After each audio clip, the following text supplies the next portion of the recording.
The Southern Miss Golden Eagles dominate the Louisiana Ragin Cajuns with a clean sweep. It's Locked On Sunbelt.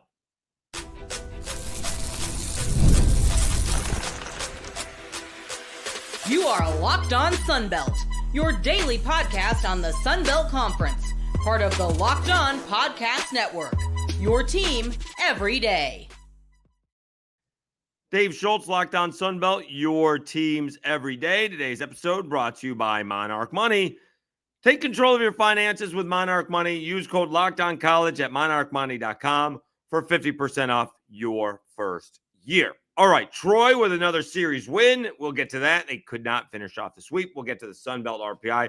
Talk a little softball as well. We'll go over the standings. We will do it all on a Monday episode of Locked On Sunbelt. All right, this series was not close. I didn't happen to think it was going to be close, and it was not close. The first two ball games turned, I believe, in the second inning twice.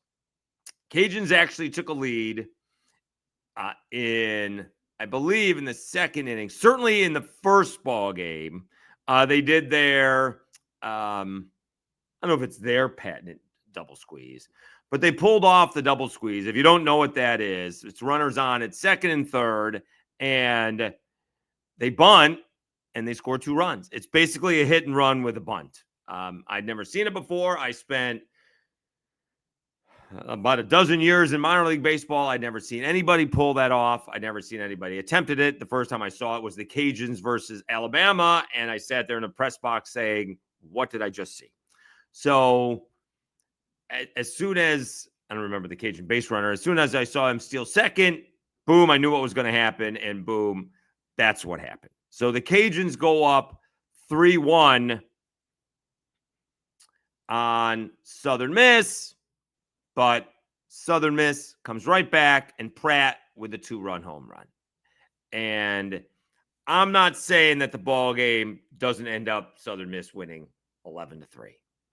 But when you allow Southern Miss to answer right back, you let them right back into the ball game. And you never let them get tight. You never let them think about it.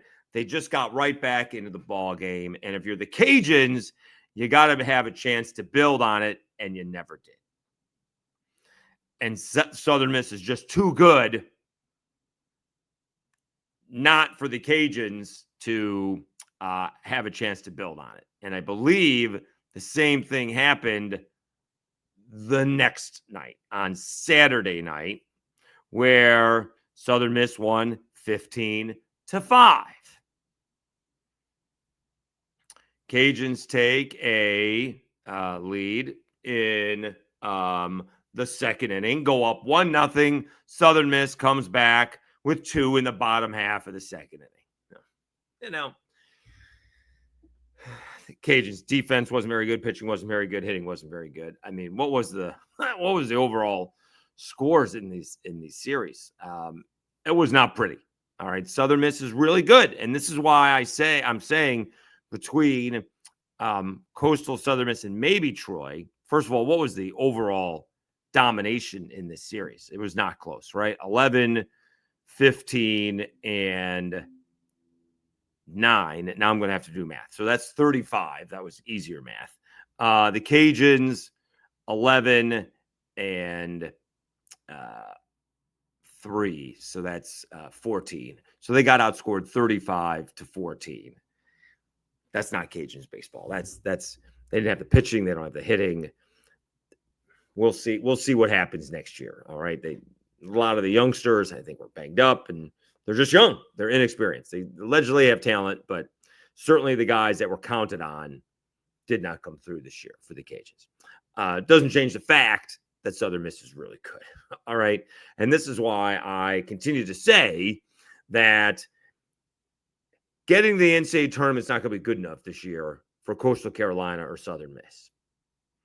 They need to win the regional.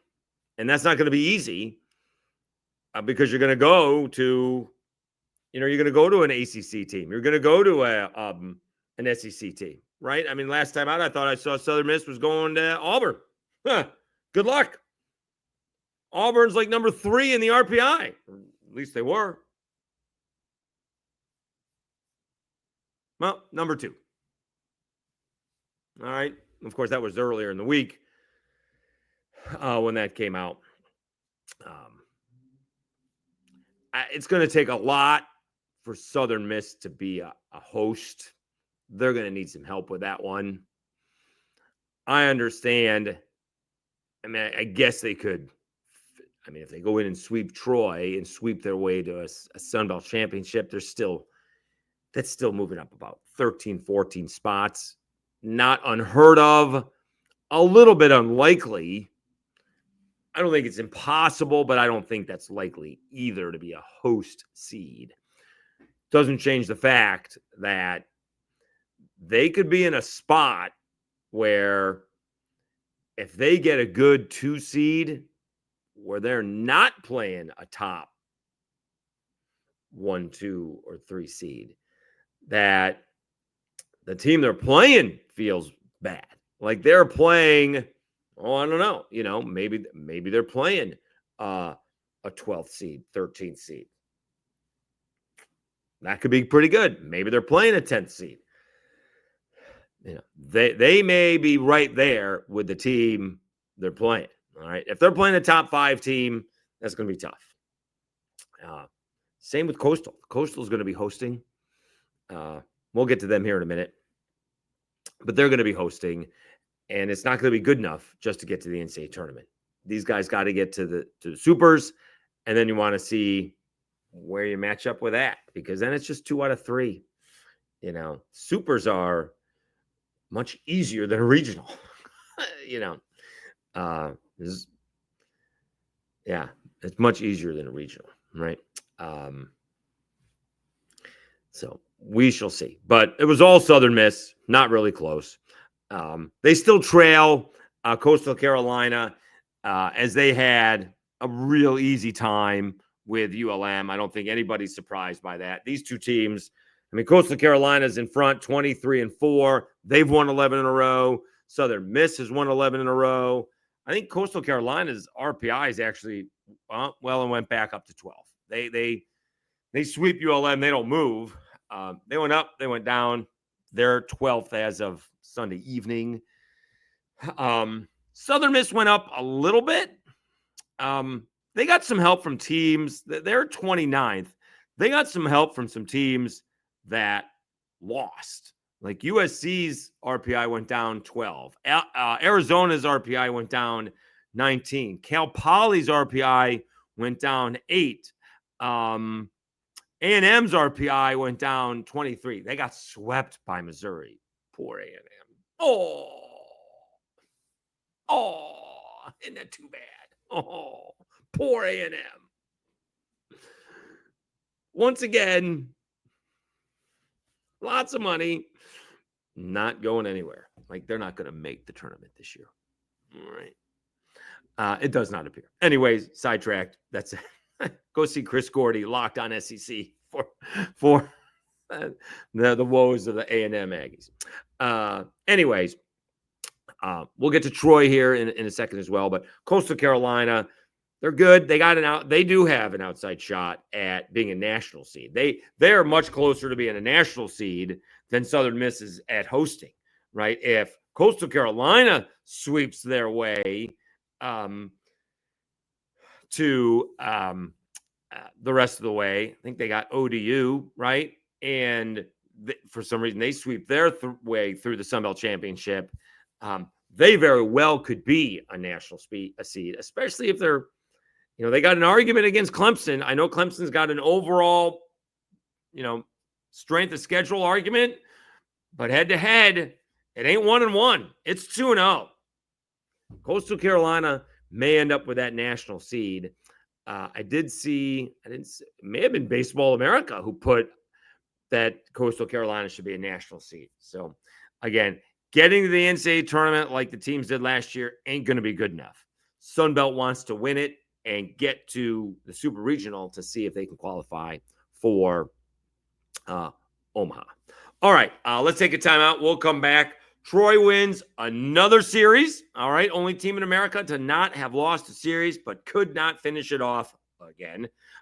We'll do that after I tell you about Monarch Money.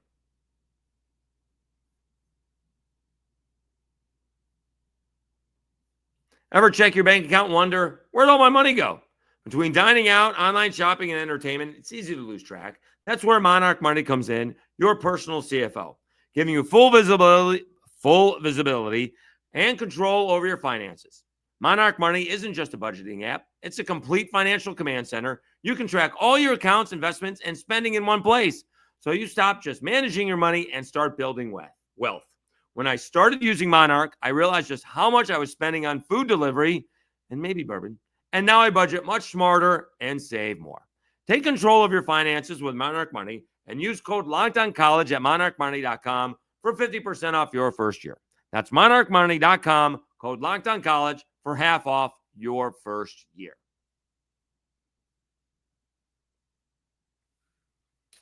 All right, Dave Schultz, Lockdown Sunbelt, your teams every day.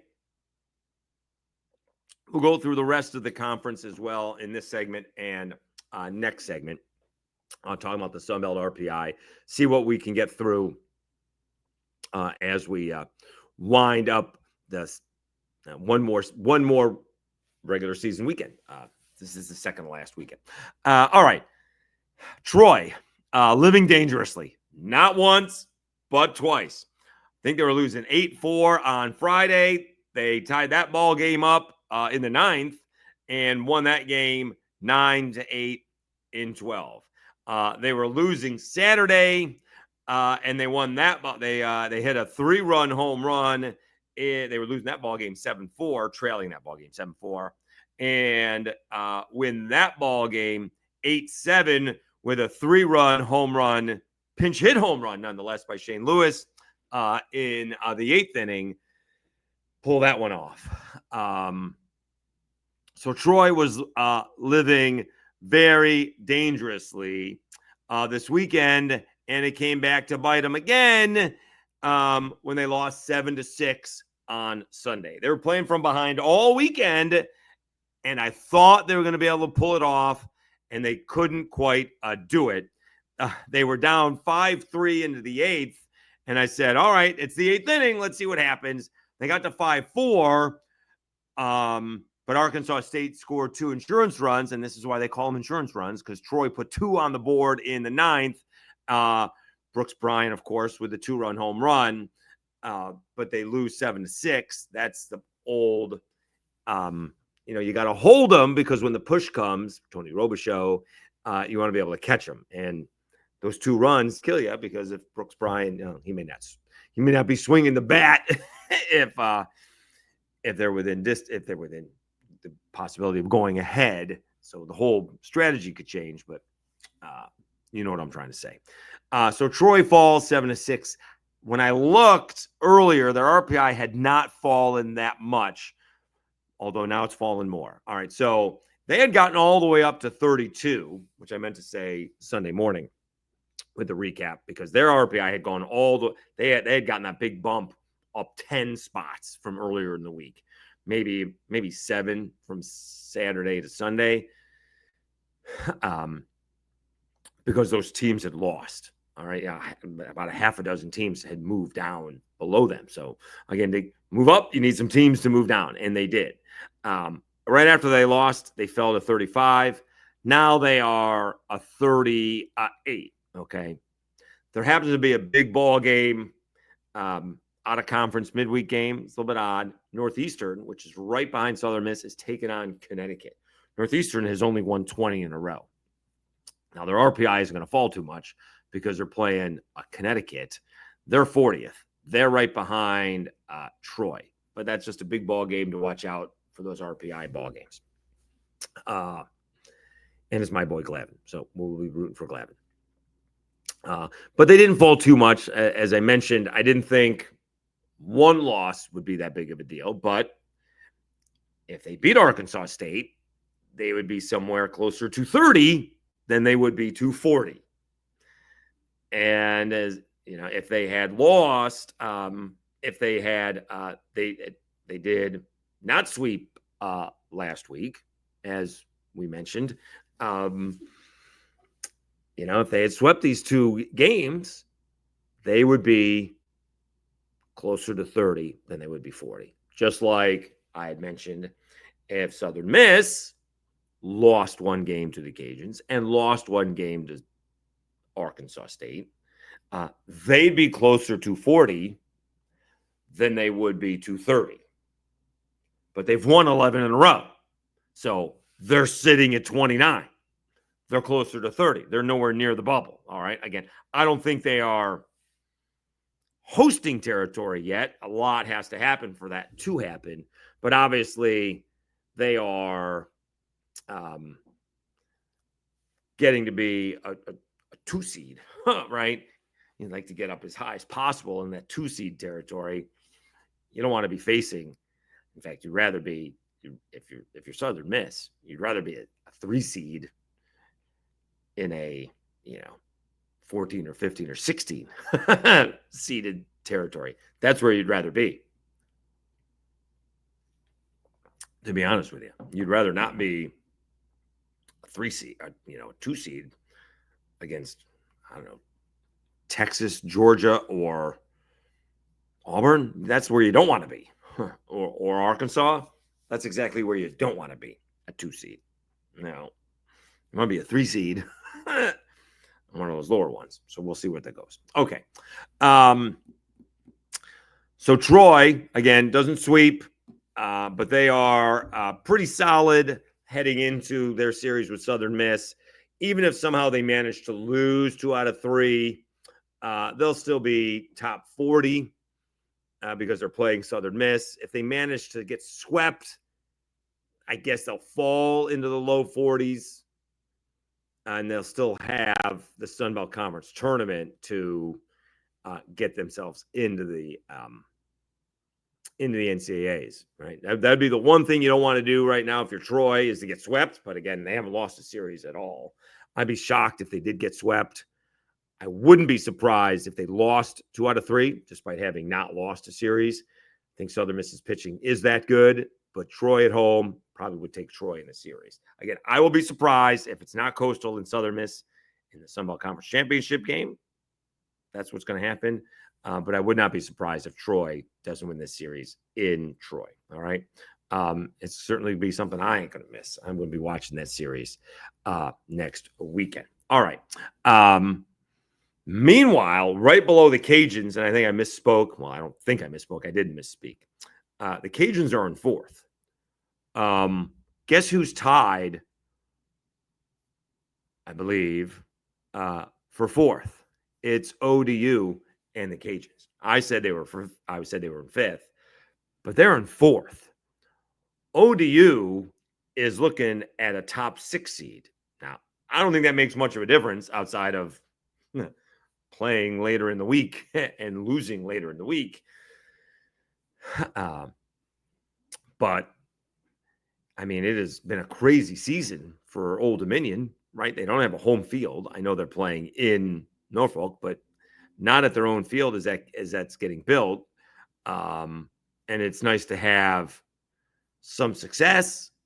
They very well could finish 4th. The Cajuns, I believe, Cajuns get Arkansas State, who are finishing, with a whimper outside of beating Troy on Saturday or on Sunday. They're going in the wrong direction. But we'll see. All right. Marshall is sitting 6th. They're tied for 6th with Georgia Southern and Texas State. All right. So we have a tie for that. All right. We will go over the rest of the standings and the RPI as well. And of course, we have a new softball champion. It's been there's been like 3 softball champions, and this was not one of them. So congratulations to the new softball champion. We'll talk about that in the next segment after I thank you. All right, almost 1,950 subscribers. You guys have been great. The audio downloads have been almost double. So that's fantastic. Really appreciate it. We have, by the way, we've gotten 8 Sunbelt coaches through. Hopefully we'll get some more on Tuesday, at least recorded. We shall see. Someone actually reached out to one of the coaches that hasn't been on yet and haven't heard back, but we'll see. Trying to get Dez and Butch Jones. Those are the ones I've reached out to, and we continue to strive for Del McGee. He seems to be the elusive one. Just trying to have some fun. Really appreciate if you didn't go and see, haven't seen Tim Beck one. It was a good one. It's a really good episode. Trying to build a program. You try to get to be a head coach after 30 years of being an assistant, and the whole system changes right as you're becoming a head coach, and so you have to change the way you want to do things. And nobody has the answers. It's not like you can go talk to Nick Saban or Kirby Smart, because they're learning just like you are. They just have more money to do it with. So I appreciate everybody's support. We continue to grow. Please, subscribe to the page, subscribe to Apple Podcasts and to Spotify. It is a big help to spread the word. Thank you so much.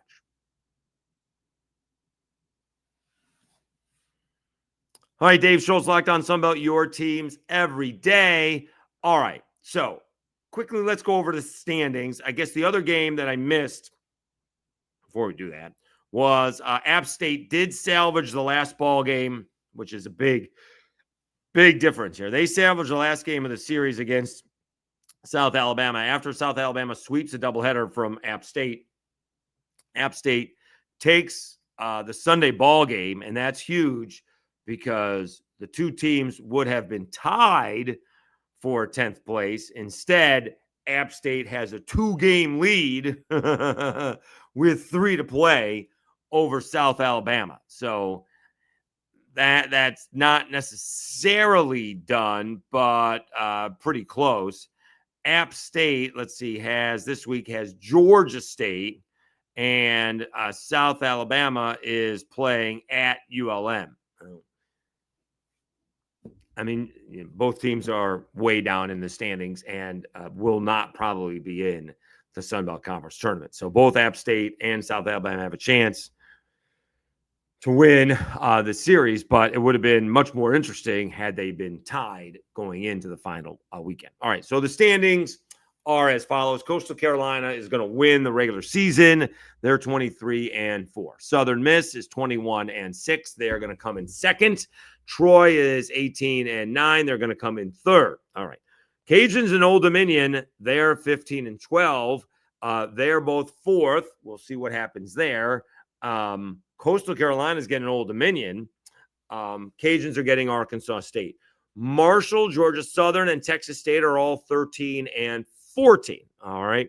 The big thing up for grabs there is getting that 6th seed. So you're not playing in the first 4. All right. You're looking to avoid that on the first day of the tournament.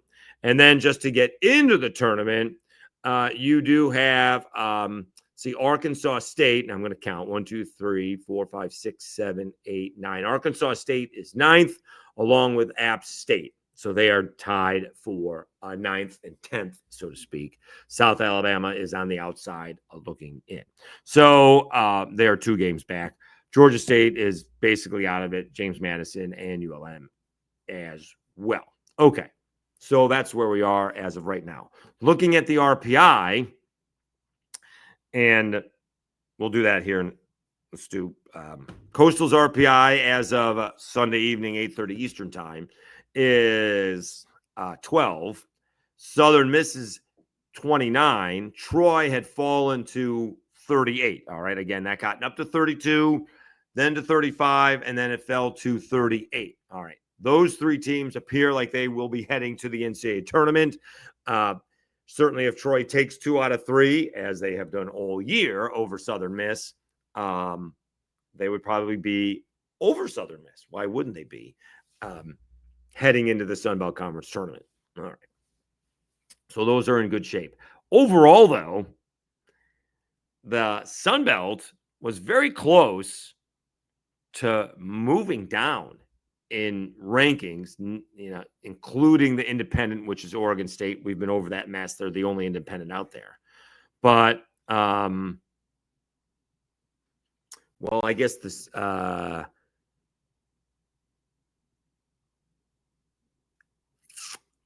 yeah, so the Sun Belt is ranking RPI is 0.5194. The American Athletic 0.5180, along with the Southern is 0.5180.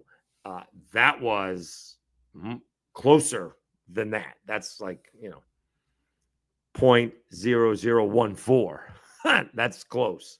So the Sun Belt could fall to the 8th conference in the nation.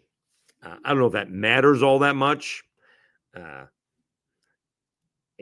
me, if it helps move Southern Miss to, again, play in the 14th, 15th, or 16th seeded team, that's what I would be looking for if I'm Southern Miss. I want to avoid the top. I'm sorry. I want to avoid the top 5 in the NCAA in the RPI. All right. I'm all about, if you want to be the best, you got to beat the best.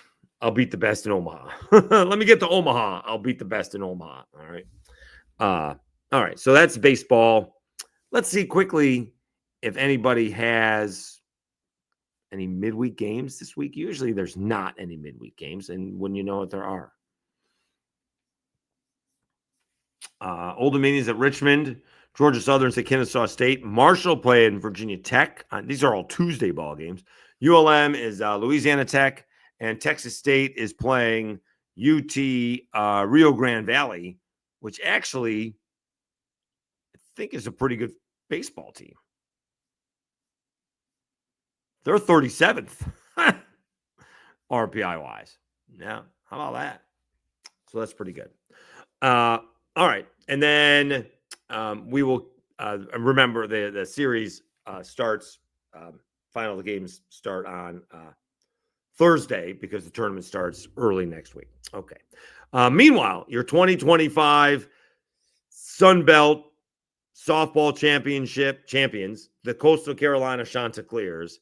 Remember, the only teams that I think have won the Sun Belt Championship in about the last decade have been the Louisiana Ragin Cajuns, the Texas State Bobcats, and the South Alabama Jaguars. That's it. That's all. They did change it to a single elimination tournament. Certainly makes it more dramatic, and it does open it up. It makes it much more like the NCAA basketball tournament where anything can happen. And it did. And Texas State, the regular season champion, got ousted. Cajuns took care of App State, and then the Cajuns got ousted by Coastal. And Coastal Carolina wins the Sun Belt Championship on a wild pitch. That's a tough one to swallow. That's a tough one to swallow if you're JMU. Congratulations to Coastal, but that one's gonna haunt more than a couple of people, right? It's one thing if you give up a 2-run home run because someone else had to do something. When you give up a wild pitch, you feel like you just gave it to him, right? You just gave it to him. No, that's going to be disappointing to JMU. Great year. I mean, great job by JMU, the 9th seed, to get to the championship game, but that's not going to sit well for a little bit. No, at least that's the way I would feel. All right. All right. Meanwhile, Coastal Carolina apparently is the only Sun Belt team going to go play in the softball NCAA tournament, which has been a down year for the Sun Belt. Cajuns just not that good. Don't look now, but who won the Big 12? What a shock. We'll see if he gets to the Super Regionals. I mean, they should. They certainly should. They certainly paid enough money to invest in their club. All right. We'll be back on Tuesday. Again, we're hoping to have some more football coaches on, and we'll be looking forward to wrapping up the regular season when it comes to baseball. And we do appreciate everyone's following and the comments. Do appreciate it. I am the one putting the comments down. I know it doesn't look like me. It's Locked On Sunbelt. There's the logo there, but that's the account. But it is me responding. All right. Thanks so much. Everybody have a great Monday. Hopefully you had a great weekend, and it'll be another great week of Sunbelt baseball. You've been watching Locked On Sunbelt, your teams every day. Have a great week, everybody.